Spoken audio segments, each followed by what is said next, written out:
In this second chapter, we will start to model our referral. And for that, what we will do, I will just go there and enable the shortcuts into the source file. So here, when you go to your source files, you will have a lot. Here is just the beginning of it, but you will find using a shape generator here, and inside you will have dot blend that you will open, and you will open this file and have this. So basically, what is that? It's a camera with two planes in front that will hide some contents, and here it's three contents, three images that are exactly in the same shape, in the same place. So even four images. So we have the images, an image for body, an image for Canon, an image for stock, and an image for viewfinder. How it works basically, you go into camera view with 0, okay, with the shortcuts, thank you, okay. So as I said, you go into camera view with 0 here, and you just enable the rendered view. It will take a time because images are big, and after a time you will see some shapes that will appear there. So these shapes, it's a lot of shapes that I didn't find on internet, converted to black and white to just focus on shapes and not too much on geometry, and I did divide it in 4 parts for each shape. And how it works basically, so here you have an example of what you can do with, but if I want to use the body, let's say, and move the body and change the body of this referral, so I will just go there and change the body. Maybe I will take this one, or maybe try something like this one or that one. You have a lot of possibilities just by moving it with G, okay? And it will be the same for the Canon. With G you can generate other canons into, okay, this shape is interesting too, we could use it one day. So you have a lot of possibilities, interesting shapes. The goal is to really follow a kind of overall global shape that you will just start with. After the inside cuts, the little details and everything, it's good to make something a little improvised after, I would say. So yeah, basically it's this system that I use. It will be the same system for here the stock, and you can change here the stock as you want and generate some nice shapes, okay. And okay, let's say I will keep that one for this example, and maybe I will change the body as well, like for example maybe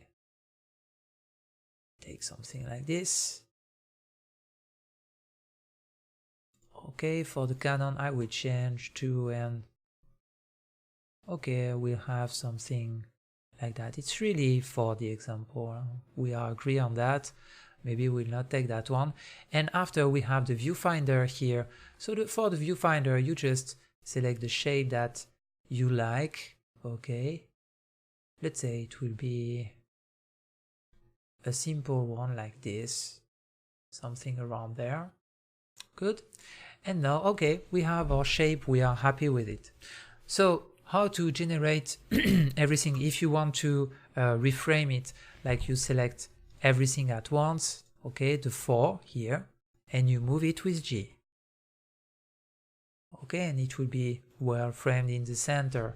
So how to generate the image? Just after, when you have your image there and you would like to use it as a reference image, so you have to save it as an image.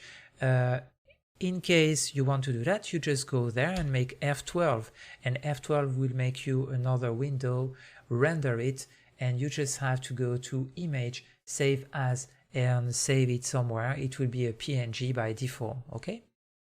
So it's exactly this kind of process that I did use to generate the shape that we will use during the training. You can play with these shapes as much as you want, generate new examples, make some assault rifles, some yeah, you have a lot of possibilities. When you want to come back to default, you select everyone and you make Alt G and maybe a little GZ, and you will have your shapes that comes back together.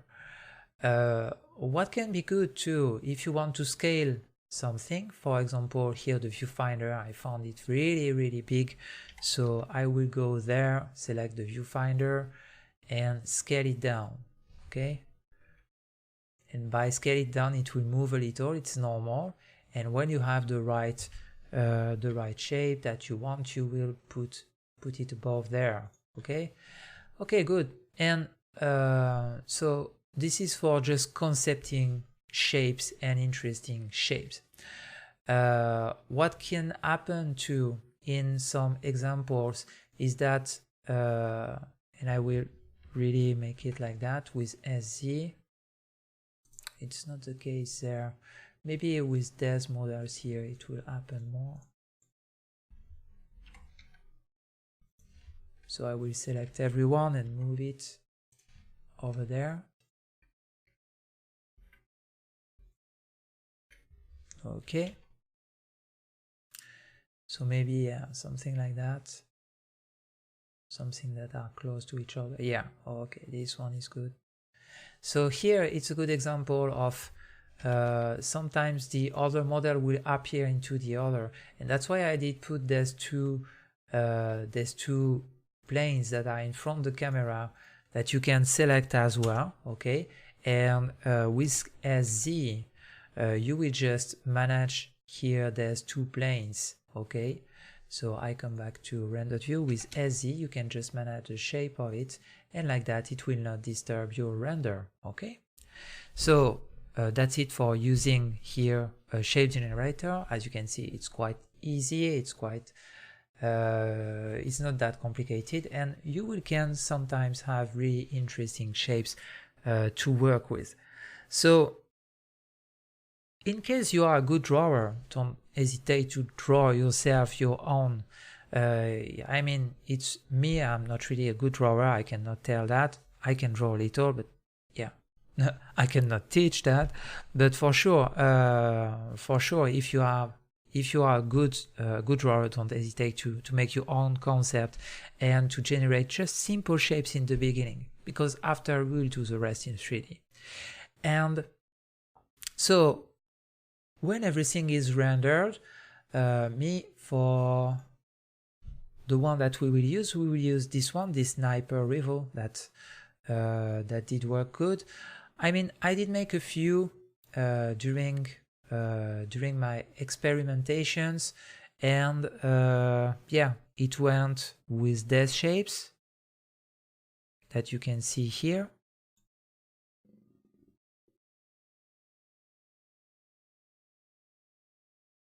And I did ask in Facebook what was the most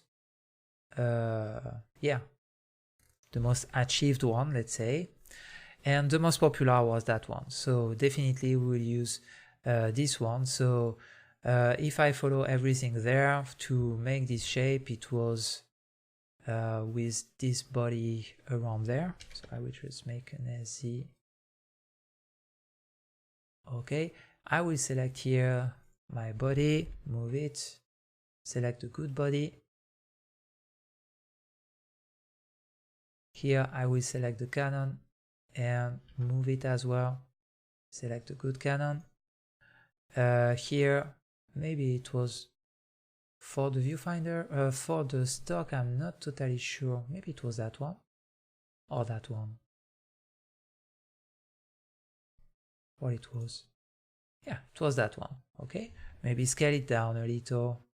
Okay, you can scale this as you need to, and for the viewfinder it will be the same, something not crazy, just to add a shape like that. So, and more or less you have the shape that we will use during the training. Okay, so that's it for how to use this shape generator. It can be useful for people doesn't have really ideas of what they want to do. And for this, it's a really easy way to generate shapes. And in the next video, we'll start to model the big volume, so the big shapes, and it will be in 2 parts.